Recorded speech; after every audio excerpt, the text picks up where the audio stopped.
students, in this lecture I will discuss about the design of a screw jack, one of the beautiful topic here. क्योंकि power screw में यदि हम screw Jack का design ना करें या screw Jack जो कि स्टार्टिंग से जैसे पावर स्क्रू का हम इंट्रोडक्शन किए वहीं से बार बार आपको बताते आ रहे हैं कि इसका जो एग्जाम्पल है एप्लीकेशंस है वो एप्लीकेशंस है पावर स्क्रू का, वो है स्क्रू जैक है डियर, ठीक है। स्क्रू जैक है एक पोर्टेबल डिवाइस है डियर। यदि कोई पूछे कि स्क्रू जैक कैसा है तो आप बोल सकते हैं screw jack is a portable device, है ना, which uses the screw mechanism, it is a portable device which uses a screw mechanism। इसको लिख लीजिएगा डियर। देखिए स्क्रू जैक का जो डायग्राम है बिल्कुल भी आपको क्लियरली बोर्ड पे दिख रहा होगा डियर, है ना। बोर्ड पे आपको डायग्राम क्लियरली दिख रहा होगा, विजिबल होगा उम्मीद करते हैं। तो इसको थोड़ा और भी विजिबल बनाते हैं डियर। देखिए अब उम्मीद करते हैं कि आपको और भी क्लियरली विजिबल होगा डायग्राम। ये डायग्राम जो है डियर ये काफ़ी कॉम्प्लेक्स नहीं है, ऐसा मत समझिएगा, लेकिन टाइम टेकिंग है तो थोड़ा सा इसीलिए हम आपको बोरिंग सा होगा तो इसीलिए हम लेक्चर में पहले से ही रीड्रॉ करके रखे हैं डियर, ठीक है। तो स्क्रू जैक का डिजाइन का मतलब क्या होगा आपको बताए थे, जैसा कि प्रीवियस लेक्चर में हम लोग नट एंड स्क्रू का इटसेल्फ डिजाइन कंप्लीट कर लिया। अरे नट एंड स्क्रू का डिजाइन यदि आपको मजे में समझ में आ गया तो ये तो डबल मजा आने वाला है। इसमें कुछ चीज़ें है ही नहीं, नट एंड स्क्रू का ही जितना कॉन्सेप्ट था डियर सारा कॉन्सेप्ट यहाँ पे यूज होगा डियर, ठीक है। तो देखिए स्क्रू जैक जैसा कि डायग्राम में आपको दिख रहा है, इसके बारे में आप थोड़ा सा बातें को लिख लीजिएगा, है ना। अब देखिए स्क्रू जैक का यदि बात करेंगे तो आजकल मार्केट में जो है वो दो तरीके का है, एक तो होता है मैकेनिकल और एक होता है आपका डियर हाइड्रोलिक। एक होता है मैकेनिकल, इसका टाइप है डियर, एक मैकेनिकल होता है और एक होता है हाइड्रोलिक वाला डियर। देखिए हाइड्रोलिक में क्या होता है कि पिस्टन सिलेंडर का कॉन्सेप्ट यूज किया जाता है जिसमें पास्कल्स लॉ पे बेस होता है डियर। बिल्कुल भी हाइड्रोलिक में पिस्टन सिलेंडर का यानी कि पिस्टन के मूवमेंट से ही आपका लोड को रेज किया जाता है और लोड को लोअर किया जाता है पिस्टन के मूवमेंट की वजह से। चीज़ों को थोड़ा बेसिकली आप समझ ही रहे होंगे, यानी सिलेंडर के अंदर में क्या होता है पिस्टन का मूवमेंट, क्योंकि आप पहले ही आईसी इंजन हर एक चीज़ को आप चीज़ों को बहुत बेहतरीन तरीके से पढ़ चुके हैं तो उम्मीद करते हैं कि आप चीज़ों को समझ रहे हैं। तो इसमें क्या होगा, तो इसमें आप सिंपली लिखें पिस्टन सिलेंडर का अरेंजमेंट होता है, यानी पीसी अरेंजमेंट होता है, पीसी अरेंजमेंट, ठीक है। इसमें पीसी अरेंजमेंट हाइड्रोलिक में अभी जो हम लोग ये डायग्राम बनाए हैं ये हाइड्रोलिक नहीं है, मैकेनिकल है। मैकेनिकल स्क्रू जैक में क्या होगा, तो मैकेनिकल स्क्रू जैक में जो होगा वो बिल्कुल भी हैंडल के ऊपर एफर्ट लगाना पड़ेगा, आपको बाहर से ही टॉर्क लगाना पड़ेगा, फोर्स लगाना पड़ेगा, बाहर से ही आपको टॉर्क और फोर्स लगाना पड़ेगा डियर हैंडल पे, जैसे कि इस डायग्राम में आपको दिख रहा है। यहाँ पे कोई हाइड्रोलिक नहीं होगा। हाँ, फ्रिक्शन को रिड्यूस करने के लिए जरूर हम लोग यूज करते हैं लुब्रिकेटिंग ऑयल का यूज करते हैं डियर। तो अच्छे से एक बार इसको डायग्राम को बढ़िया से आप अपने कॉपी में एकदम बना लेना है, प्यार से वीडियो को पॉज करके इसको पहले बनाना है। अब थोड़ा सा हम समझते हैं कि ताकि आपको डायग्राम बनाने में सुविधा होगा। यदि बात करें कोई भी आपका पावर स्क्रू जैक का असेंबली का, तो इस असेंबली में क्या क्या होगा पहले ही हम पढ़ चुके, फिर से आप लिख लीजिएगा। This assembly consist nut screw and frame, nut screw and frame होगा कि नहीं होगा। तो देखिए ये जो आपको लंबा सा दिख रहा है ना डियर, ये क्या है आपका स्क्रू है डियर, स्क्रू है। आप कहेंगे सर थ्रेड वगैरह नहीं बना है डियर, ये तो ऐसे ही कॉम्प्लेक्स दिख रहा है और भी कॉम्प्लेक्सिटी आ जाएगा। थ्रेड से है, स्क्रू है, इसका मतलब थ्रेड है। देखिए लिखा हुआ है रेड कलर से स्क्रू लिखा हुआ है, ठीक है, विजिबल होगा। ये स्क्रू है आपका, ये स्क्रू में ना डियर ये स्क्रू आपका मैक्सिमम कितना ऊपर तक जा सकता है ना। इसके लिए यहाँ पे वाशर लगा देते हैं जो कि आपका किस चीज़ का होता है, रबर का होता है, या फिर यहाँ पे आप कहिए तो स्टॉपर वाशर, दोनों चीज़ लगा हुआ रहता है ताकि आप स्क्रू को घुमाएं तो मैक्सिमम ये है यहाँ पे बिल्कुल भी टच कर देगा नट से, उसके ऊपर तक नहीं जाएगा, ऐसा नहीं वो पूरा निकल जाएगा बाहर में, ऐसा तो होगा नहीं। तो बस एक स्टॉपर जैसे यहाँ पे, और एक ऊपर भी बिल्कुल भी सिमिलर ऐसे ही है डियर, है ना। अब देख पा रहे हैं, यानी कि बीच वाला जो दिख रहा है वो स्क्रू है आपका, और ये जो साइड में दिख रहा है जिसको रेड से हैश करके रखें, देखिए यहाँ से लेकर के बिल्कुल भी टेढ़ा सा, वो कुछ और नहीं है डियर, ये बिल्कुल भी क्या है फ्रेम है ना। जो फ्रेम है आप जानते हैं कि बिना फ्रेम का स्क्रू और नट रहेगा कहाँ, हवा में थोड़ी रहेगा, तो फ्रेम है डियर जिसको जमीन पे रखेंगे फ्रेम। अब क्या होगा, जो देखिए ब्लू कलर से जो यहाँ पे दिख रहा है ना डियर, जिसमें नट लिखा हुआ है NUT नट, जो ब्लू कलर से हैश करके रखे हैं, देखिए यहाँ पे ध्यान से देखिए मेरे उंगली के साथ। तो ये जो है डियर, ये बिल्कुल भी नट लिखा हुआ भी है और नट है, यानी कि स्क्रीव और बाहर से नट, और नट और स्क्रीव को फ्रेम सपोर्ट किए हुए। उम्मीद करते हैं बच्चे समझ रहे होंगे। डायमेंशंस के बारे में भी देखेंगे। अब क्या होगा, तो इसी के ऊपर में जो आपको एक दिख रहा है यहाँ पे, ये कुछ फॉर्म नहीं है, चलिए यहाँ पे लिख देते हैं कि आपका हेड है, इसको बोलते हैं हेड, इसको बोला जाता है हेड, ठीक है, स्क्रीव का हेड बोला जाता है। और भी देखिए, और भी एक जगह पे यहाँ पे इसको लिख सकते हैं, ब्लू कलर से लिखना है, देखिए ध्यान से समझिएगा कहाँ पे लिख रहे हैं, मेरा हाथ जहाँ पे जा रहा है। ये जो आपका हेड है, ये बिल्कुल भी नट है ना, तो नट का ये कॉलर है, यानी कि इसको बोलेंगे नट कॉलर। छोटा छोटा में लिखना है, जो बोल रहे हैं उसको लिखिएगा, नट कॉलर है यहाँ पे, ठीक है।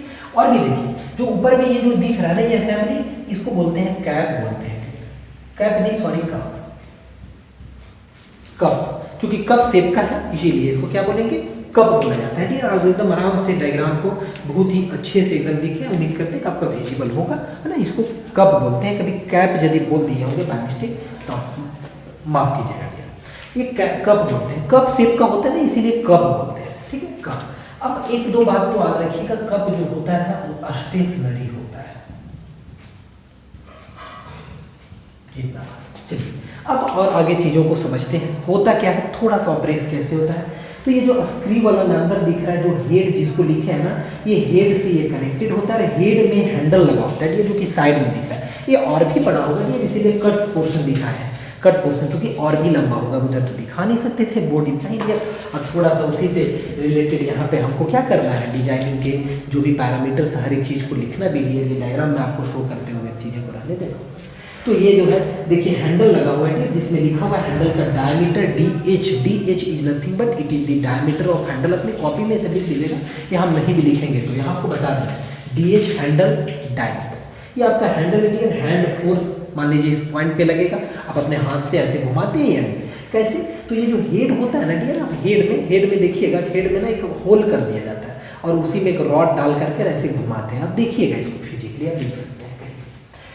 अब ये जो कप वाला जो पोर्शन है, जो स्टेशनरी होता है डियर, इसी पे लोड अप्लाई किया जाता है, मतलब कि जो भी होगा आपका चेसिस का लोड ये कप के ऊपर ही होगा। यानी कप में स्टेशनरी लिखने का मतलब क्या होता है कि कप जो है ये घूमेगा नहीं डियर, कप जो है स्टेशनरी रहेगा। तो ये जो पोर्शन है ना यहाँ पे देखिए, यानी कि हेड वाला और कप का पोर्शन, हेड और कप के पोर्शन, तो हेड और कप का पोर्शन को कहते हैं एनुलर एरिया बोलते हैं, एनुलर एरिया, जहाँ पे क्या होता है, तो आपका बिल्कुल भी कॉलर फ्रिक्शन जनरेट होता है। आप कह सकते हैं, देखिए यहाँ पे लिख दे रहे हैं, जैसे देखिए ये वाला इस पोर्शन को बोलते हैं जहाँ पे हेड और कप एक दूसरे का, ये कौन सा एरिया होता है, एन्यूलर। एन्यूलर का मतलब होता है गोला सा, एन्यूलर एरिया लिख दे रहे हैं ना। एन्यूलर एरिया क्या होता है, तो देखिए यहाँ पे हम बगल में लिख करके आपको समझाते हैं, वहाँ पे बहुत ही हो जाएगा। एन्यूलर एरिया ये क्या होता है, तो in between cup and head of किसका, स्क्रीव का। अब देखिए इसी एरिया में ना, यहीं पे जो है वो कॉलर फ्रिक्शन भी जनरेट होता है, ये बात भी आप समझिएगा, कॉलर फ्रिक्शन इंड्यूस्ड। अब देखिए क्या होता है, तो जो आपका कप है, कप स्टेशनरी रहता है और उसी के नीचे आपका हेड है, ये रोटेट करेगा, देखिए ये रोटेट हो रहा है, हेड को हैंडल से रोटेट कर रहा है। थोड़ा कॉन्सेप्ट को समझिएगा। तो जब ये रोटेट करेंगे ये लोड, अब ये क्या होगा कि रोटेट करेंगे तो ये बिल्कुल भी इसको ऊपर लिफ्ट करते जाएगा, इसको धक्का देगा ना, ऊपर से लोड और नीचे से आपका टॉर्क जो आप लगा रहे हैं हैंडल पे, है ना, हैंडल पे आप फोर्स लगा रहे हैं और घुमा रहे हैं, तो टॉर्क में कन्वर्ट हो जा रहा है मेरे प्यारे बच्चे। तो टॉर्क जो आप अप्लाई कर पा रहे हैं, तो उस टॉर्क से क्या होगा कि स्क्रीव नट में एडवांस होते जाएगा, नट भी स्टेशनरी होगा, याद रखिएगा इस केस में नट और कप जो है स्टेशनरी होगा, स्क्रीव एडवांस होगा नट में, स्क्रीव एडवांस होगा विद द नट, है ना, क्योंकि थ्रेड से बना हुआ है, इसमें जनरली स्क्वायर थ्रेड या बट्रेस थ्रेड यूज करते हैं, ये भी बातें बता चुके हैं। तो क्या होगा, एक्सियल, आपका एक्सियल डायरेक्शन में थ्रस्ट लगता है, ये भी बताए हैं, क्योंकि स्क्वायर थ्रेड है, स्क्वायर थ्रेड में एक्सियल डायरेक्शन में। तो खैर ये नट आपका एडवांस होगा, देखिए धीरे धीरे ऊपर जाएगा, तो ऊपर जाएगा तो धक्का किसको देगा, तो जो एनुलर एरिया है, एनुलर एरिया है, क्योंकि आप कहिएगा कि सर ये बताइए कि जो एनुलर एरिया है यानी कप और हेड का दोनों वेल्डिंग कर दें तो डियर क्या होगा, कप भी घूमने लगेगा। और कप क्या घूम पाएगा, अरे लोड है गाड़ी का, देखिए घूम पाएगा, नहीं घुमा पाएगा, ठीक है, नहीं घुमा पाएगा डियर। इसी याद रखिएगा annular area in between cup and head of screw, और यहाँ पे कॉलर फ्रिक्शन होता है। ये दोनों जो है ये ज्वाइंट नहीं होता है डियर, ये आपका दोनों एक दूसरे के बीच में रिलेटिव मोशन यानी कह सकते हैं कि वहाँ रोटेट करता है। फ्रिक्शन को रिड्यूस करने के लिए लुब्रिकेटिंग ऑयल भी लगाते हैं। एनुलर एरिया क्या हुआ, in between cup and head of screw को बोलते हैं, यानी वहाँ पे कॉलर फ्रिक्शन रिड्यूस होता है, जो कॉन्सेप्ट हम प्रीवियस लेक्चर में देख चुके हैं। बच्चे खुश हो रहे हैं ना। तो यहीं पे यानी कि किसका आएगा, तो आपका कॉलर फ्रिक्शन का कॉन्सेप्ट आएगा। इन कॉलर फ्रिक्शन आप देख चुके थे कि हम लोग यूनिफॉर्म प्रेशर थ्योरी जो कि नया के लिए और यूनिफॉर्म वियर थ्योरी पुराने के लिए ऐसे पढ़ते हैं। यदि कुछ भी ना गिवन हो डियर क्वेश्चन में, ये बात याद रखिएगा, वहाँ नहीं बताया, यदि कुछ भी ना गिवन हो, नया हो कि पुराना है नहीं गिवन हो, ऐसा केस होता है ना, तो उस कंडीशन में generally uniform wear theory apply करते हैं, ये बात याद रखिएगा। यदि न्यू लिख दिया तो आप यूनिफॉर्म प्रेशर, यदि ओल्ड लिख दिया क्वेश्चन में तो यूनिफॉर्म वियर, और यदि कुछ भी न गिवन हो तो uniform wear theory always apply, uniform wear theory. और यूनिफॉर्म वियर थ्योरी से क्या था, तो म्यू सी, और म्यू क्या था वहाँ पे, कोएफिशिएंट ऑफ फ्रिक्शन कॉलम का, तो mu C W into R M है ना। आर एम क्या था, मीन रेडियस, और मीन रेडियस का वैल्यू कितना, R naught plus R I divided by 2 है ना। उसको डायमीटर में भी चेंज करके हर एक चीज़ देखे थे लिए, चलिए वो तो प्रीवियस का बात हुआ। तो ये आप समझ गए उम्मीद है। अब इसमें कुछ डायमेंशंस है, डायमेंशंस को समझना जरूरी है। सबसे पहले डायमेंशन डीसी, तो डीसी क्या है लिख लीजिएगा, जो यहाँ पे नहीं लिखा हुआ दिख रहा है उसको आप लिख लेना, यहाँ कितना लिखते हैं आप लिख सकते हैं, इतना बार नोट डाउन कीजिएगा। डीसी क्या है, DC is the core diameter, core diameter किसका, तो आपका स्क्रू का कोर डायमीटर मेरे प्यारे बच्चे। एंड डी या फिर डी नॉट दोनों एक ही चीज़ है, वो क्या है, ऑटर डाया, या फिर आप बोल सकते हैं नॉमिनल डाया, या फिर आप बोल सकते हैं मैक्सिमम डाया स्क्रू का, जो कि हम टर्मिनोलॉजी में भी सीख चुके हैं, इसीलिए हम नहीं लिख रहे हैं, एक्चुअली बात यही है, नहीं तो लिख देते। ये ऑटर डाया और डीसी क्या हो गया, अन्य स्क्रू का काम खत्म, स्क्रू से रिलेटेड लीजिए। अब देखिए नट में आएंगे, तो नट का क्या होगा, तो नट में जो D1 जो दिख रहा है ना, कैपिटल डी, यहाँ पे कैपिटल D1, वो कैपिटल D1 जो है वो एक्सटर्नल डाया यानी कि ऑटर डाया, जो कि दिख चुके हैं, ऑटर डाया ऑफ नट का। और D2 क्या है, डाया ऑफ नट कॉलर। ध्यान से देखिए, नट का यहाँ पे कॉलर लिखे थे, देखिए कॉलर का मतलब होता है थोड़ा निकला हुआ पोर्शन नट का, तो देखिए निकला हुआ पोर्शन नट का, तो वो क्या है, D2 के बराबर है डियर, यानी D2 क्या है, डाया ऑफ नट कॉलर, जो कि D2 है डियर। और भी क्या है चीज़ें, तो देखिए LH क्या है, हैंडल का लेंथ है, जो कि आप देख सकते हैं, देखिए ऊपर में दिखाए हैं LH, हैंडल का लेंथ कहाँ से, तो एक्सिस ऑफ स्क्रू से होगा, या फिर आप बोले ऐसे तो हैंडल ऑफ लेंथ एक्चुअली में जो होगा वो कहाँ पे, लोड है ना, लोड का जो लाइन ऑफ एक्शन लोड का होगा, लाइन ऑफ एक्शन लोड का, और line of action of handle force का, in between line of action of load and line of action of handle force, उसके बीच का जो डिस्टेंस होगा डियर, उसको बोलेंगे LH, यानी कि लेंथ ऑफ हैंडल, ये हैंडल लेंथ। एक D3 है डियर, यानी कि लार्ज डाया ऑफ हेड, याद रखिएगा D3, देखिए ये हेड है ना, यहाँ पे इसका नाम हेड दिए थे, देखिए लिखे ब्लू कलर से, तो हेड का लार्ज डायमीटर को D3 से दिखाया है। और एक D4 है डियर, स्मॉल डायमीटर हेड का, हेड का ना दो डायमीटर है, एक आपका स्मॉल डायमीटर, एक लार्ज। स्मॉल डायमीटर क्या है, उसी से स्क्रू पास किया हुआ है। एक्चुअली में हेड में कोई थ्रेड नहीं बना हुआ है, थ्रेड जो है सिर्फ नट में बना हुआ है, स्क्रू में ही बना हुआ है, तो उसे पास करेगा, यानी कि ये ऊपर की तरफ बाहर जाएगा ना डियर, ठीक है, ये बाहर की तरफ तो निकलेगा ना, तो उसके लिए ये बना हुआ है। तो D4 small dia of head सारा यूज होगा, अब यूज होगा फिर से अगर बनाएंगे इस तरह से। उम्मीद करते हैं कि आपको ये चीज़ें जो है पैरामीटर्स जो सारा है, आप एक बार और अच्छे से देखें पैरामीटर्स, उम्मीद करते हैं कि सारा पैरामीटर्स जो है वो आपको एकदम अच्छे से क्लियर हो गया। अब जब ये पैरामीटर्स आपको अच्छे से क्लियर हो गया है, तो अब आप यहाँ से क्या कर सकते हैं, तो डिजाइनिंग हम स्टार्ट करते हैं मजे में। तो डिजाइनिंग में क्या होगा, तो डिजाइनिंग में जो पहला पॉइंट होगा, ऑब्वियस है कि नट एंड स्क्रू का कर लिए हैं तो वैसे ही होगा। सबसे पहले कॉम्प्रेसिव स्ट्रेस है ना, कॉम्प्रेसिव स्ट्रेस जनरेट होगा, ऑब्वियस है लोड लगेगा, तो जो होगा आपका कोर डायमीटर स्क्रू का, वो स्क्रू का कोर डायमीटर में आपका पूरा मटेरियल भरा हुआ है डियर, सॉलिड है बिल्कुल भी, है ना, उस पर कॉम्प्रेसिव स्ट्रेस होगा। और साथ ही साथ क्या होगा डियर, तो शियर स्ट्रेस भी होगा, जो कि आप इसको रोटेट कर रहे हैं, हैंडल से आप घुमा रहे हैं, तो शियर स्ट्रेस भी जनरेट होगा, यानी कि टॉर्सनल शियर स्ट्रेस होगा। और एक्चुअली में लोड और टॉर्सनल शियर स्ट्रेस दोनों एक ही बार होगा। ऐसा नहीं कि लोड जब रहेगा ना तभी तब इसको रेज करेंगे या लोअर करेंगे, है ना, है कि नहीं। तो यानी कि लोड भी लगेगा साइमल्टेनियसली और साथ ही साथ टॉर्क भी लगेगा। इसका मतलब कंबाइंड वाला हम देखेंगे कॉन्सेप्ट, यानी कि कंबाइंड में क्या, तो कंबाइंड भी यानी मैक्सिमम प्रिंसिपल स्ट्रेस थ्योरी और मैक्सिमम शियर स्ट्रेस थ्योरी। अब इसके बाद जो है और भी फर्दर डिजाइनिंग करेंगे, जैसे करेंगे, जैसे कि आप uniform wear theory, pressure theory, सारे चीज़ों को लगाएंगे। फिर हैंडल का डिजाइन करेंगे, जिसमें आप देख पा रहे हैं कि हैंडल को जब आप घुमाते रहेंगे मेरे प्यारे बच्चे, तो हैंडल में आप साफ ही कर रहे हैं कि सर एक क्लियर है तो कि हैंडल में आपका बेंडिंग होगा, है ना, यानी बेंडिंग स्ट्रेस इंड्यूस होगा, यानी sigma B is equal to M upon Z. सभी बच्चे मुस्कुराते हैं, M upon Z, where M is your bending moment and Z is your section modulus. Z is your section modulus, where Z is equal to I moment of inertia divided by Y maximum, and Y is the distance from neutral axis to the extreme fiber। चलिए dear, let's start, बिल्कुल भी मजे में इसका designing start करते हैं, जिसमें हम लोग स्ट्रेस डिजाइन स्टार्ट करते हैं डियर। चलिए इस चीज़ों को मिटा दें, आप समझ गए मैकेनिकल और ये दो तरीके का होता है, दोनों को मिटा देते हैं डियर। तो सबसे पहले जो डिजाइनिंग का पैरामीटर आएगा वो कौन आएगा, तो पहला जो होगा आपका कॉम्प्रेसिव स्ट्रेस। जो स्ट्रेस जनरेट हो रहा है उस सब स्ट्रेस को हम लोग देखते जाएंगे और चीज़ों को समझेंगे।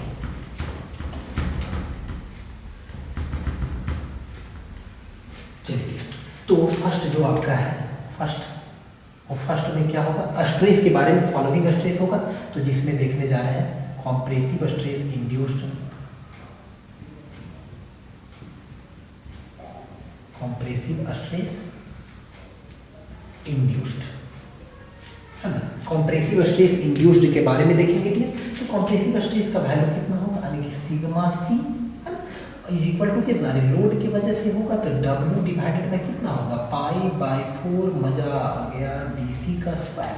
तो इस इक्वेशन से आप DC का वैल्यू भी निकाल सकते हैं डायरेक्टली, ठीक है, यहाँ से निकाल सकते हैं आप DC का वैल्यू। तो DC क्या है, कोर डायमीटर, जो कि आप स्क्रू का कोर डायमीटर ऑफ स्क्रू। चलिए यहाँ से ये हो गया। अब नेक्स्ट जो है सेकेंड में आप यहीं से बातें कर सकते हैं, क्या चीज, torsional shear stress. Torsional shear stress induced किसकी वजह से भी, तो due to twisting moment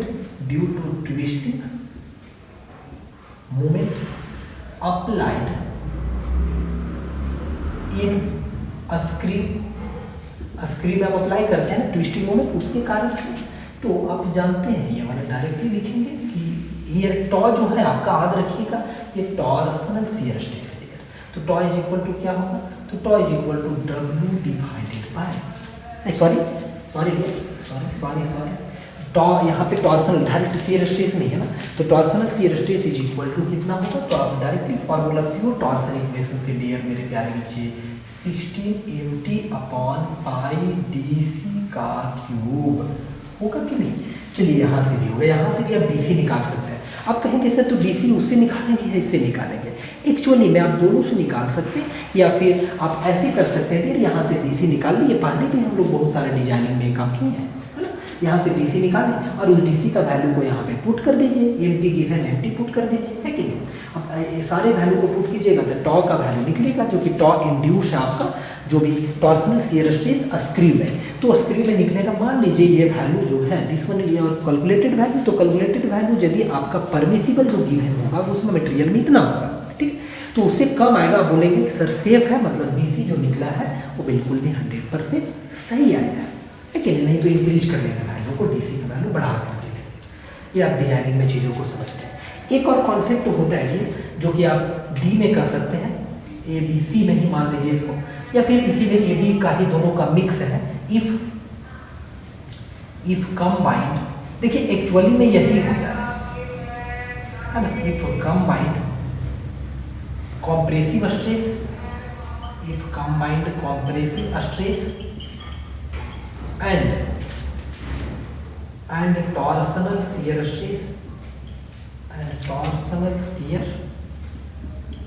stress induced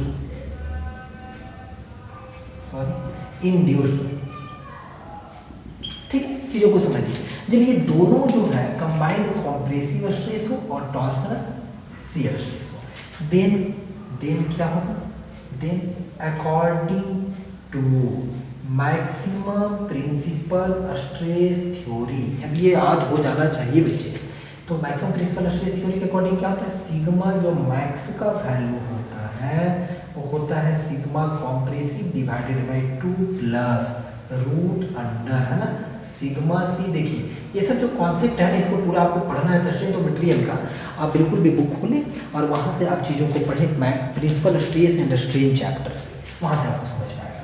plus क्या होता है, टॉ का स्क्वायर, ठीक है। जैसे कि आप बात किए होंगे sigma X minus sigma Y divided by 2, ये सिग्मा वाई का जो वैल्यू है दोनों डायरेक्शन में नहीं है, बाई एक्सियल नहीं है, सिंगल एक्सियल है, लेकिन टॉ का वैल्यू है शियर स्ट्रेस भी, यानी कि मटेरियल में जो शियर स्ट्रेस भी हो रहा है और एक डायरेक्शन में स्ट्रेस भी हो रहा है, दोनों में नहीं है। तो ये फार्मूला होगा, ये सब चीज़ें पढ़ें। इसको आप दूसरे तरीके से भी लिख सकते हैं, चलिए बहुत बच्चे को प्रॉब्लम होगा, लिख देते हैं। प्लस हाफ को कॉमन ले सकते हैं, ठीक, हाफ यदि कॉमन लेंगे तो कितना होगा, सिग्मा सी का स्क्वायर। देखिए सिग्मा सी सफिक्स में है, इस बात को मत भूलिएगा।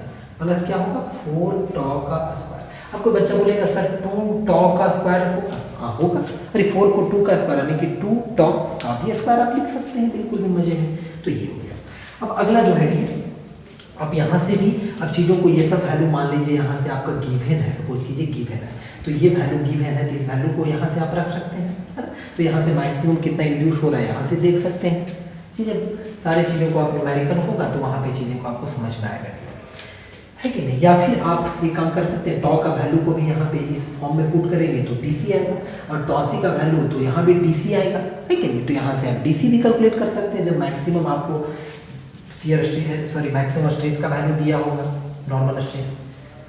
तो चलिए अब इसको मिटाते हैं और फिर अगला इसी में और भी आता है, दोनों आएगा ना, अकॉर्डिंग टू, एक और क्या आएगा, according to maximum shear stress theory, इसके अकॉर्डिंग।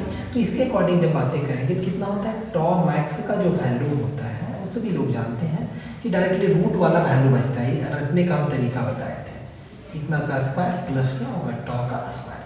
या फिर इसी को लिख सकते हैं, बहुत बच्चे 1/2 बाहर कर दें तो कितना होगा, यानी कि सिग्मा सी का स्क्वायर और प्लस 4 टॉ का स्क्वायर। उम्मीद करते हैं ये दोनों जो कॉन्सेप्ट है ये समझ में आ रहा होगा डियर सभी बच्चों को, ठीक है। तो यहाँ तक अब हम लोग पहुँचे, इसके बाद जो होगा डियर वो नेक्स्ट डिजाइन करेंगे, नेक्स्ट पे आएंगे, नट का हाइट निकाल सकते हैं। नट का हाइट कितना है, देखिए एच यहाँ पे जो आपको दिख रहा है, H is the height of nut, diagram में सही बच्चे लिख लें, एच जो आपको दिख रहा है नट का हाइट है, और उसी के अंदर इंगेज है आपका थ्रेड्स, आपका स्क्रीव का। तो जो नेक्स्ट है आपका मतलब ए बी सी का बात करें तो हाइट ऑफ नट का कैलकुलेशन, हाइट ऑफ नट। तो देखिए एच, तो हाइट ऑफ नट का कैलकुलेशन में हम कैसे फाइंड करेंगे, तो सबसे पहले हाइट ऑफ नट निकालने में आप देखेंगे कि कितना थ्रेड से इंगेज है और डिसंगेज है उसको हम निकालें। तो वहाँ से आप देखिए नट और स्क्रीव एक दूसरे के साथ इंगेज है ना, तो यहाँ पे क्या कंसीडर करना पड़ेगा, कंसीडरिंग दी बियरिंग प्रेशर। देखिए दोनों एक दूसरे के साथ रिलेटिव मोशन भी कर रहा है, तभी कॉन्सेप्ट ये लगाएंगे बियरिंग प्रेशर का। और क्या हो रहा है, थ्रेड के ऊपर प्रेशर भी हो रहा है, थ्रेड के ऊपर कितना पोर्शन पे, तो π/4 डी नॉट का स्क्वायर माइनस π/4 डी सी का स्क्वायर, वो जो एक रिंग जैसा बन रहा है, अभी बना दिखाते हैं, बियरिंग प्रेशर उसी पे एक्ट करेगा। तो कंसीडरिंग द बियरिंग प्रेशर यानी कि पीबी, देखिए किस पे, तो आप कहेंगे कि सर ये वाला रीजन की बात कर रहे हैं क्या, ये मान लीजिए है और एक ये रीजन है, तो ये इसका जो डायमेंशंस है वो डीसी है, और इसका जो डायमेंशंस है वो कितना है, डी नॉट है। तो ये जो देखिए ब्लू कलर से रेड से दिखा रहे हैं, ये जो पोर्शन है ना, यही पोर्शन का बात कर रहे हैं डियर कि बियरिंग प्रेशर होगा, क्योंकि नट का होगा ना, नट और स्क्वायर का जब इंगेज होगा तो एक रिंग जैसा होगा। एक थ्रेड का बात करें तो फिर इसके ऊपर भी होगा, फिर इसके ऊपर भी होगा, जितना नंबर ऑफ थ्रेड्स होगा तो बियरिंग एरिया यानी कि बियरिंग एरिया कितना होगा, तो बियरिंग एरिया यानी कि BA bearing area, BA bachelor of arts है बियरिंग एरिया। तो bearing area is how much, तो आप कहेंगे सर π/4 D0 का स्क्वायर माइनस DC का स्क्वायर। हम कहेंगे हाँ डियर ये होगा, ये 4 किसके लिए होगा ये वाला, तो 4 वन थ्रेड के लिए होगा। ये किसके लिए होगा, 4 सिंगल थ्रेड के लिए होगा, 1 थ्रेड के लिए। So for n number of threads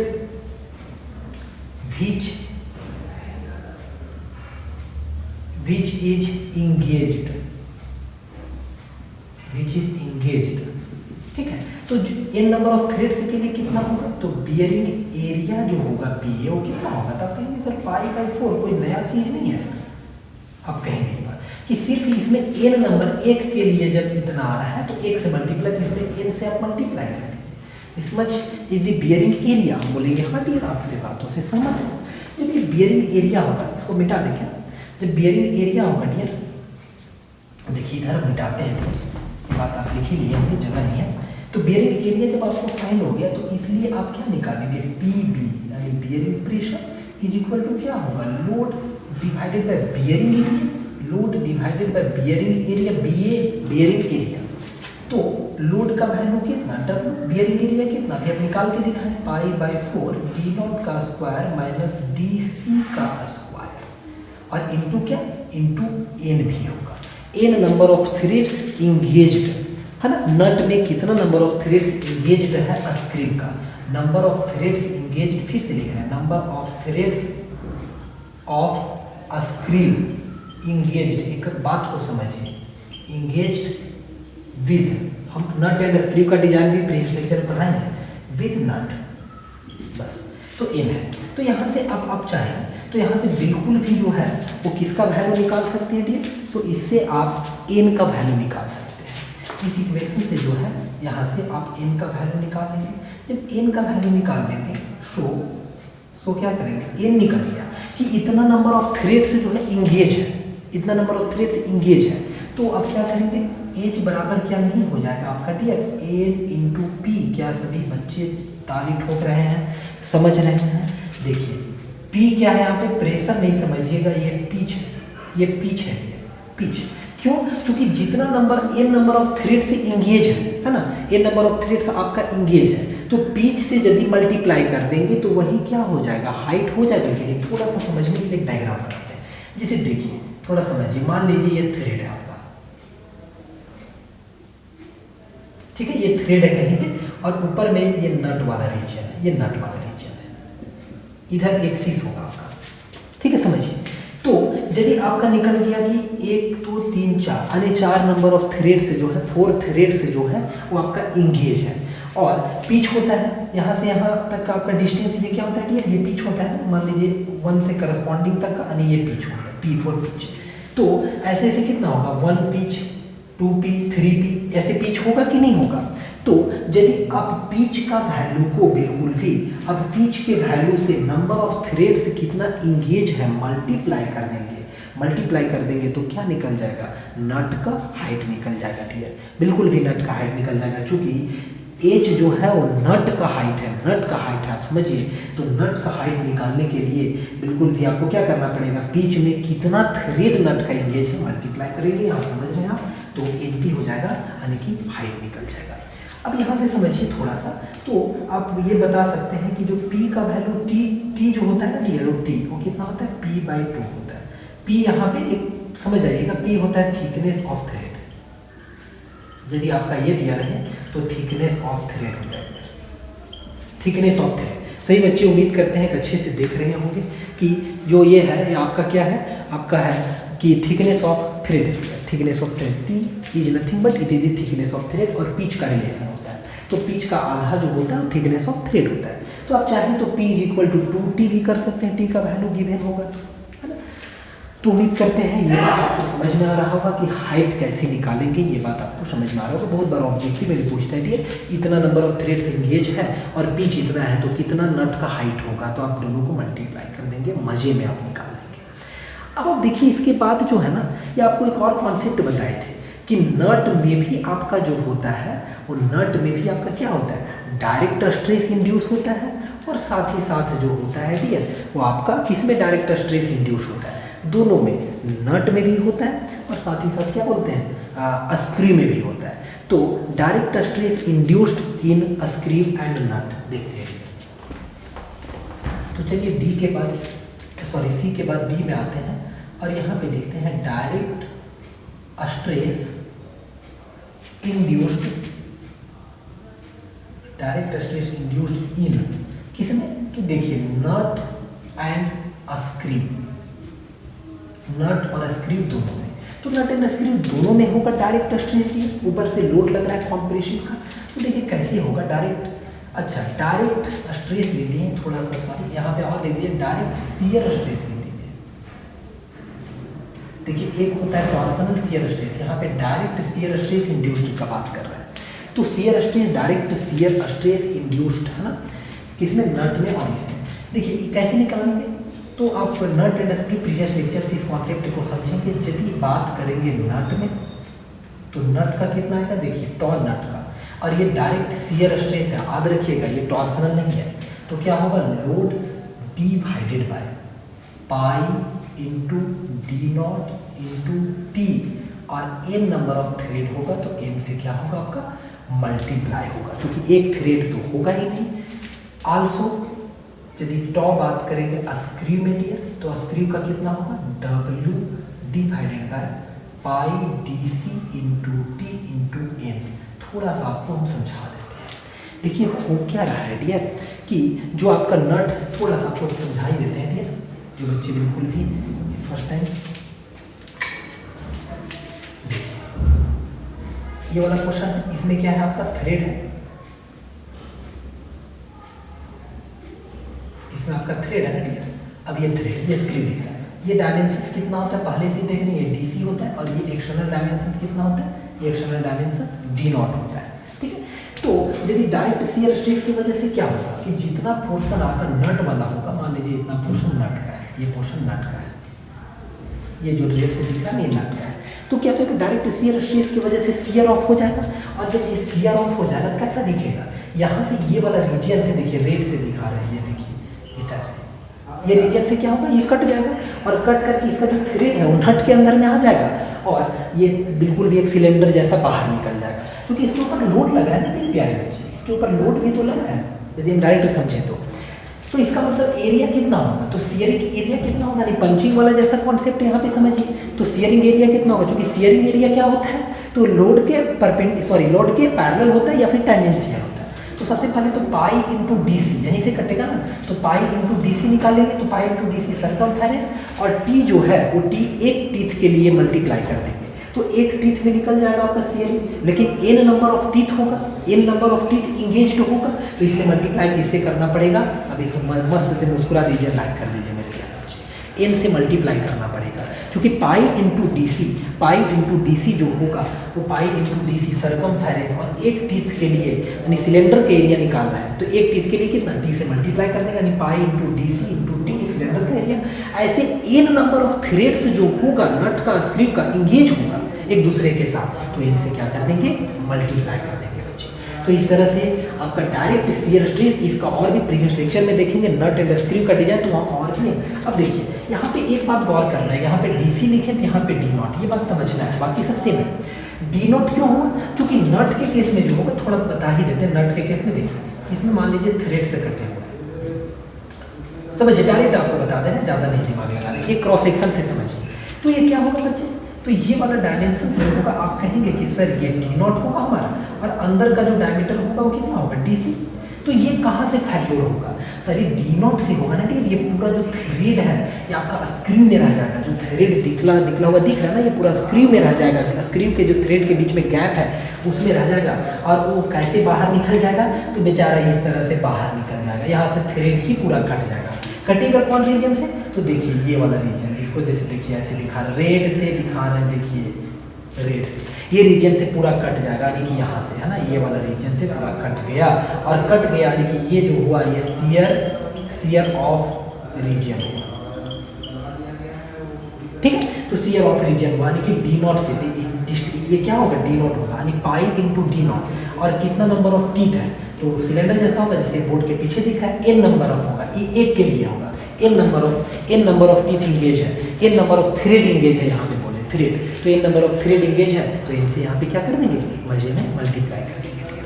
उम्मीद करते हैं आपको समझ में आ रहा है। अब चलिए डियर नेक्स्ट डिजाइनिंग देखते हैं, ई में कुछ और भी मजे वाला चीज़ देखते हैं। नेक्स्ट ई देखेंगे डिजाइन ऑफ कॉलर, ठीक है ना, ये नट एंड स्क्रू का डिजाइन हो गया, ये इस स्टेप को आप नट एंड स्क्रू का डिजाइन बोल सकते हैं,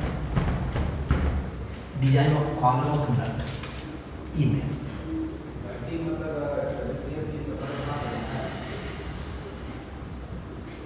डिजाइन ऑफ कॉलर ऑफ नट, देखिए नट का ही ध्यान दीजिएगा, नट, तो नट को देखिए सही बच्चे, यहाँ पे नट के कॉलर दिख रहा है। अब जब यहाँ पे देखेंगे तो इसी के अंदर में जो आएगा डियर, वो देखिए क्या क्या आएगा, कंसीडरिंग, अभी आपको बताएंगे कि देखिए यहाँ पे स्ट्रेस कैसे इंड्यूस हो रहा है, तुरंत बताएंगे, कंसीडरिंग दी टेंसाइल स्ट्रेस इंड्यूस्ड, कंसीडरिंग दी टेंसाइल स्ट्रेस इंड्यूस्ड। तो टेंसाइल स्ट्रेस कहाँ पे होगा, तो नट वाला जो पोर्शन है डियर, देखिए समझिए टेंसाइल स्ट्रेस कहाँ पे होगा, ये आपको ऐसा दिख रहा है, कॉलर कुछ इस टाइप से दिख रहा है नट का पोर्शन, इसको बनाते हैं और आपको बताते हैं यही है, ऐसा कुछ है, ठीक है। तो ये जो डायमीटर है, ये डायमीटर कितना है, देखिए ध्यान से देखिए, तो ये डायमीटर आपका D2 है बाहर तक, और ये जो डायमीटर है वो कितना है, तो ये डायमीटर है आपका D1 है कि नहीं। और इसके अंदर ना थ्रेड भी डाला गया है, तो इसके अंदर जो थ्रेड है उसका हम एक्सटर्नल डायमीटर का बात करें तो कितना है, D0 है ना। और ये वाला जो रीजन है, ये वाला रीजन नट का है, इतना बात सही बच्चे समझ रहे होंगे। तो टेंसाइल स्ट्रेस कहाँ पे होगा, लोड लगेगा, तो लोड की वजह से ये जो मटेरियल है ना, ये जो मटेरियल, इस मटेरियल में टेंसाइल स्ट्रेस होगा, देखिए रेड से दिखा रहा है, ये वाला जो एरिया है इतना को, ये एरिया में होगा टेंशन, बाहर कॉलर में नहीं होगा टेंशन, इसी रीजन में होगा ज़्यादा। तो टेंसाइल स्ट्रेस का बात करेंगे तो कितना होगा, तो यानी कि सिग्मा टी लोड की वजह से होगा ना, तो W डिवाइडेड बाय कितना होगा, तो पाई बाई फोर D1 का स्क्वायर, समझिए चीज़ों को, D1 का स्क्वायर माइनस किसका, D0 का स्क्वायर, D1 का स्क्वायर डियर माइनस किसका होगा, तो D0 का स्क्वायर होगा, D1 का स्क्वायर माइनस D0 का स्क्वायर होगा डियर। ये बात उम्मीद करते हैं कि सभी बच्चे समझ रहे होंगे। यहाँ से जैसा भी वैल्यू गिवन होगा उसके अकॉर्डिंग डिजाइन करना है, कौन वैल्यू गिवन है, क्या फाइंड करना है, सब चीज़ आप कर सकते हैं। क्योंकि ये जो रीजन होगा ना डियर, ये नट वाला, यानी D1 माइनस D0, तो ये जो रेड से दिखा दिया ना थोड़ा सा, तो ये रीजन में ही टेंसाइल आएगा, ऊपर से करेंगे मतलब ऊपर से यदि दबाएंगे तो कंप्रेशन किस में हो रहा है, स्क्रू में, लेकिन नट में क्या होगा, तो नट में टेंसाइल होगा डियर। सेकेंड, इसी के अंदर सेकेंड का बात करें तो देखिए और भी हो रहा है, क्रशिंग भी हो रहा है, सियरिंग भी हो रहा है, कंसीडरिंग दी क्रशिंग स्ट्रेस इंड्यूस्ड, है ना, क्रशिंग स्ट्रेस इंड्यूस्ड। तो क्रशिंग स्ट्रेस इंड्यूस्ड का बात करेंगे, तो क्रशिंग स्ट्रेस कितना इंड्यूस होगा, क्रशिंग, तो क्रशिंग कहाँ पे होगा, तो क्रशिंग जो ऑब्वियस है ना, वो क्रशिंग स्ट्रेस जो होगा वो कॉलर में होगा डियर। देखिए ये कॉलर, क्योंकि डिजाइन ऑफ कॉलर ऑफ नट है, यानी ये वाला देखिए रेड से दिखा दे रहे हैं, देखिए दोनों साइड दिखा रहे हैं मेरे हाथ को, देखिए ये रीजन में क्या होगा, यानी कि ये जो होगा ये क्रशिंग रीजन होगा, ऊपर से भी आपका जो है ये रीजन में क्या होगा, यही रीजन में आपका क्रशिंग वाला रीजन होगा डियर, है कि नहीं। तो इसको आप बोल सकते हैं क्रशिंग रीजन। तो क्रशिंग रीजन कितना होगा, तो उस टाइप से सिग्मा सी का जब वैल्यू फाइंड करेंगे तो कहेंगे सर W होगा और पाई बाई क्या होगा 4, और कितना होगा, ये रीजन निकालने के लिए एक ऊपर से आप देखेंगे तो कैसा दिखेगा, रिंग जैसा, ऊपर चढ़िए देखिए, तो रिंग का क्या होगा एरिया, तो रिंग का एरिया होगा D2 का स्क्वायर, ये D2 था ना स्टार्टिंग में, तो D2 का स्क्वायर माइनस D1 का स्क्वायर होगा, तो यहाँ पे करेंगे D2 का स्क्वायर और माइनस क्या लिखेंगे डी, तो D2 का स्क्वायर माइनस D1 का स्क्वायर, ये काम करेंगे, सभी लोग समझ रहे हैं, D2 का स्क्वायर माइनस D1 का स्क्वायर होगा डियर।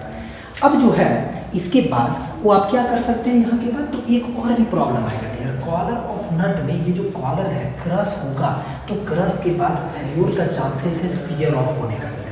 अब इसको थोड़ा इरेज करते हैं, सब लिख लीजिएगा, और उसके बाद इसी में थर्ड स्टेप बताते हैं आपको, देखिए क्या हो रहा है, इसी का थर्ड स्टेप, इसी में क्या है, कंसीडरिंग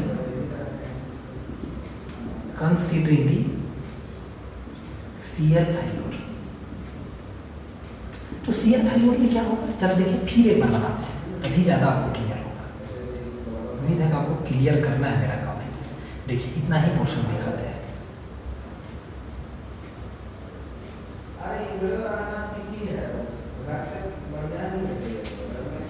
ये जो आप देख पा रहे हैं ना, यही होगा। तो इसमें जरा समझिए आप, ये वाला जो पोर्शन होगा डियर, यहाँ से देखिए जो दिखा रहे हैं, ये जो पोर्शन होगा यहाँ से क्या हो सकता है, ये शियर ऑफ हो सकता है, यानी यहाँ से कट सकता है। यानी तो कहेंगे सर इसका थिकनेस कितना है, तो डियर आप वहाँ पे ध्यान से देखिए, T1 भी दिखाए, थोड़ा सा छोटा सा दिख रहा है आपको T1। तो T1 जो है कॉलर का थिकनेस है। T1 क्या है, कॉलर थिकनेस, कॉलर थिकनेस, ठीक है। तो शियरिंग ऑफ जो होगा इसका यदि हम बात करें तो यहाँ से कितना होगा, तो शियर स्ट्रेस यानी कि टॉ जो होगा, यहाँ से रीजन शियर ऑफ होगा ना, तो टॉ कितना होगा, तो W डिवाइडेड बाय, है ना, W डिवाइडेड बाय कितना होगा, जरा आप बताइए अब कितना होगा।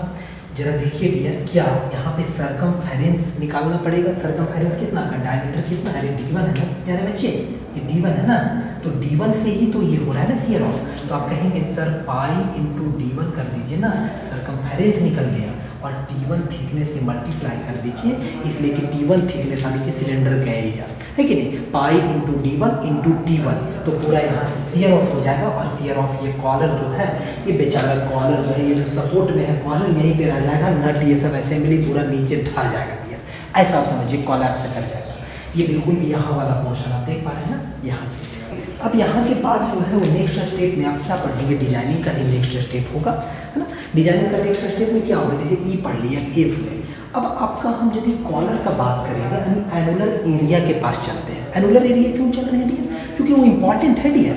वो आपका जो कप है वो स्टेशनरी होता है, तो वहाँ पे जो यूपीटी और uniform pressure theory, uniform wear theory लगेगा, जो बताए हैं ऑलरेडी हम प्रीवियस लेक्चर में डियर अच्छे से, तो वो तो वहाँ पे लगने वाला है ना, वो तो वहाँ पे लगेगा, तो उसी को वहाँ पे देखना है डियर। तो चलते हैं एफ में, इसको इरेज करते हैं, सी डियर, एफ या जी होगा डियर, है ना, एफ या G. Find the torque, find the torque required to overcome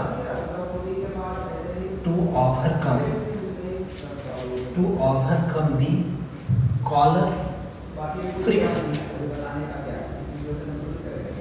to overcome the collar friction. देखिए कॉलर फ्रिक्शन वाला जो है ना ये कॉन्सेप्ट जो है पहले भी हम लोग पढ़ लिए हैं, to overcome the collar friction, है ना, to overcome the collar friction. और भी इसको कह सकते हैं at top of a screw, इतना बातें आप लिख सकते हैं, ठीक है। चलिए हमको देखने का तो जरूरत ही नहीं है, यहाँ पे बोर्ड में देखना है। तो अब ये बात आप समझ रहे हैं कि फाइंड दी टॉर्क रिक्वायर्ड लिखेंगे। देखिए टॉर्क रिक्वायर्ड यानी कि कौन वाला टॉर्क निकालना है, तो आप खुश हो गया कि एमटी क्या निकालना है, MTC निकालना है। सी का मतलब कॉलर के पास। तो यहाँ पे दो थ्योरी अप्लाई करेंगे, तो यहाँ पे इसके अंदर में आइए, अकॉर्डिंग टू लिख देंगे, according to uniform pressure theory, UPT, uniform pressure theory क्या होता है, तो डायरेक्ट आप फॉर्मूला ही जाने दिया, MTC यानी ट्विस्टिंग मोमेंट कॉलर के पास वो कितना होगा। तो देखिए यहाँ पे हम बनाते हैं थोड़ा सा, अब डायमेंशंस को पहले एक बार देख लीजिए, 2/3 μc इंटू W, है ना, R नॉट का क्यूब, ठीक है, माइनस RI का cube divided by R not का स्क्वायर माइनस RI का स्क्वायर। बहुत बच्चे को यहाँ पे दिक्कत हो जाएगा, इसीलिए हम यहाँ पे काम और भी करते हैं, 2/3 μc W। R नॉट का मतलब क्या हुआ, O का मतलब आप ऑर्डर तो समझ पा रहे हैं, तो ऑर्डर का मतलब यहाँ पे हुआ डियर, ऑर्डर का मतलब हुआ यहाँ पे R3 का क्यूब माइनस R4 का क्यूब डिवाइडेड बाय R3 का स्क्वायर माइनस R4 का स्क्वायर, ये हुआ। यहाँ से आने का आप कहेंगे कि सर इसका मतलब आप ये वाला पोर्शन का बात कर रहे हैं कि हेड, और देखिए डायग्राम में देखिएगा, डायग्राम यानी कि हम यहाँ पे जो रेट से लिखने जा रहे हैं, R नॉट का मतलब हुआ कि R3 एंड RI का मतलब हुआ R4। डायग्राम में आप देखिए R4 छोटा है ना यहाँ से। अब चाहे तो इसको डायमीटर के फॉर्म में भी लिख सकते हैं। एक बात याद रखिएगा डियर, डायमीटर के फॉर्म में भी लिख सकते हैं, एक ये हो सकता है या फिर दूसरा तरीके से क्या हो सकता है AMTC, आपको बताया डायमीटर के फॉर्म में लिखने। अब जब डायमीटर के फॉर्म में लिखेंगे ना तो समझिए इतना बात, R का मतलब क्या होगा डायमीटर बाई 2, यानी कि ऊपर 1/8 होगा, नीचे में ऊपर में 1/8 और नीचे 1/4 होगा, तो 1/2 होगा मल्टीप्लाई 2 कट जाएगा, इतना बात आप समझिए। अब करके देख लीजिएगा डियर, तो कितना होगा μCW कोएफिशिएंट ऑफ फ्रिक्शन है डियर, क्योंकि दोनों बीच में स्टैटिक होता है, एक आपका स्टेशनरी होता है जो लिख चुके हैं, कप आपका स्टेशनरी होता है, वहीं पे आपका जनरेट होगा ये चीज़, वहीं पे जनरेट होगा। देखिए क्या लिखा है, find the torque required to overcome the collar friction at the top of a screw के टॉप में, यानी कि टॉप का मतलब यहीं पे एनुलर एरिया के पास लिख देते हैं, एनुलर एरिया के पास का बात हो रहा है डियर, एनुलर एरिया के पास का बात हो रहा है, तो यहाँ से क्या लिखेंगे 2 तो हट जाएगा, डिवाइडेड में कितना होगा 3 और ब्रैकेट होगा डियर D3 का क्यूब माइनस D4 का क्यूब डिवाइडेड बाई D3 का स्क्वायर माइनस D4 का स्क्वायर होगा। एक दो बातें यहाँ पे समझिएगा डियर कि D3 का जो वैल्यू होता है D 1.6 इंटू D का मतलब D0 का यहाँ बात हो रहा है, यानी कि ये जो स्क्रू है ना उसका नॉमिनल या फिर ऑर्डर आया, और फिर याद रखिएगा D4 का भी जो वैल्यू होता है वो लगभग होता है 0.8 D0 होता है। अब यहाँ से उस तरह से वैल्यू को पुट कर सकते हैं, तो दोनों तरीके से आप समझें, एक ये हो गया। अब अगला जो है अकॉर्डिंग टू दोनों फार्मूला, डायमीटर के टर्म में रेडियस के टर्म में, देखिए फार्मूला में चेंजेज आ जाएगा according to uniform wear theory. एक बात और भी बता देते हैं, इसको यूज करेंगे फॉर, डायरेक्ट यहीं पे दे देते हैं फॉर न्यू कॉलर के लिए यूज करेंगे। चलिए नेक्स्ट जो इसी में होगा वो क्या होगा, according to uniform wear theory, according to uniform wear theory. देखिए डियर आपको according to uniform wear theory, यदि इसी में हम बात करें सेकेंड तो क्या लिखेंगे according to uniform wear theory dear. तो यूनिफॉर्म वियर थ्योरी से टॉर्क रिक्वायर्ड कितना होता है, टॉर्क है AMTC कॉलर के पास, तो कितना होता है, इसका जो वैल्यू होता है मेरे प्यारे बच्चे वो होता है आपका μC into W into RM, ये इस तरह से याद रखें। RM होता है मीन रेडियस। अब कहेंगे सर इसको ऐसे भी लिख सकते हैं क्या, μCW, RM को क्या लिख सकते हैं, तो RM को यहाँ रेडियस के टर्म में तो डायरेक्ट वैसे ही लिख देते हैं R3 R4, जो वैल्यू होता है R0 क्यों लिखेंगे, और डिवाइडेड बाय कितना होगा 2 होगा, मीन का मतलब यही होगा, 3 और 4 वही यूज हो रहा है यहाँ पे। अब चाहे दिए तो इसको डायमीटर के टर्म में भी लिख सकते हैं ना, μCW बाई कितना हो जाएगा 4 R3 प्लस R4 होगा। क्यों, क्योंकि इसका डायमीटर लिखेंगे तो कि R रेडियस बराबर क्या होगा डायमीटर बाई 2 और 2 मल्टीप्लाई होगा, यानी कि 4 हो जाएगा। तो अब चीज़ों को सब सारा फार्मूला समझेंगे, या तो ये लिख सकते हैं या ये लिख सकते हैं या ये लिख सकते हैं। तो सॉरी यहाँ पे क्या लिखना है, डायमीटर में चेंज कर दिया ना, यानी कि D3 और यहाँ पे क्या होगा D4 होगा, ठीक है। यहाँ पे ऐसे कर दिया है चूँकि D3 बराबर कितना होगा, अरे R3 बाई 2 होगा, और D4 बराबर कितना होगा, अरे आप कहिएगा बच्चा ऐसा क्यों बता रहे हैं। और मीन का मतलब क्या होता है, मीन का मतलब ये होता है कि आउटर और inner radius divided by 2 mean. अब यहाँ पे आउटर कौन है 3 और इनर कौन है आपका 4 है, तो उसी वैल्यू को पुट करेंगे, तो यहाँ से ये बातें निकल गई। अब ये बात याद रखिएगा, 4 जो है वो ओल्ड कॉलर के लिए, फोल्ड ऑल कॉलर। अब देखिए नोट में एक बात लिख देते हैं, इफ नथिंग इज गिवन, यानी कि कहने मतलब क्या हुआ, न्यू और ओल्ड कुछ भी नहीं दिया हुआ है। If nothing is given then use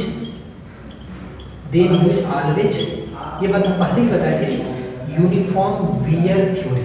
अब हमेशा वियर थ्योरी को इम्प्लॉय करें, इसी को यूज करें, यदि कुछ नहीं क्वेश्चन में दिया हुआ है तो हमेशा आप क्या यूज कर लें, यूनिफॉर्म वियर थ्योरी को ही यूज करें, यूनिफॉर्म वियर थ्योरी को यूज करें। अब इसके बाद जो है, इसके बाद नेक्स्ट आप कर सकते हैं कि आप जैसे कि ओवरऑल एफिशिएंसी का भी बात, या फिर टोटल फ्रिक्शन है ना, टोटल ट्विस्टिंग मोमेंट का वैल्यू, टोटल फ्रिक्शन नहीं टोटल ट्विस्टिंग मोमेंट। तो टोटल ट्विस्टिंग मोमेंट में आप देख पा रहे हैं कि कॉलर भी आ गया बेचारा, और एक साथ ही साथ जो हो गया वो ओवरकम करना पड़ेगा। दो चीज़ ना, एक ओवरकम जो नट और स्क्रू का थ्रेड होगा वहाँ फ्रिक्शन होगा, उसको भी ओवरकम करना पड़ेगा जो आप बाहर से इनपुट लगाएंगे, और साथ ही साथ बेचारा कॉलर के पास जो एनुलर एरिया पास हो रहा है उसके तब ही आपका लोड रेज करेगा। तो नेक्स्ट में हम ऐसे ही समझ सकते हैं यहाँ पे डियर कि इसको मिटाते हैं और यहीं से देखिए ये जो टॉर्क निकल रहा है ना, इसीलिए ये टॉर्क का वैल्यू निकल रहा है, आप ये बात समझिएगा। तो इसी स्टेप में हम ये बात कर सकते हैं टोटल ट्विस्टिंग, हेंस जो है total twisting moment to overcome thread friction and collar friction. तो ये दोनों का जब बात आएगा ना कि थ्रेड फ्रिक्शन और कॉलर तो कितना होगा, तो आप कहेंगे टोटल ट्विस्टिंग मोमेंट जो होगा सर, आप कहेंगे ना वो कितना होगा mt, है ना, और प्लस जो होगा वो mtc कॉलर।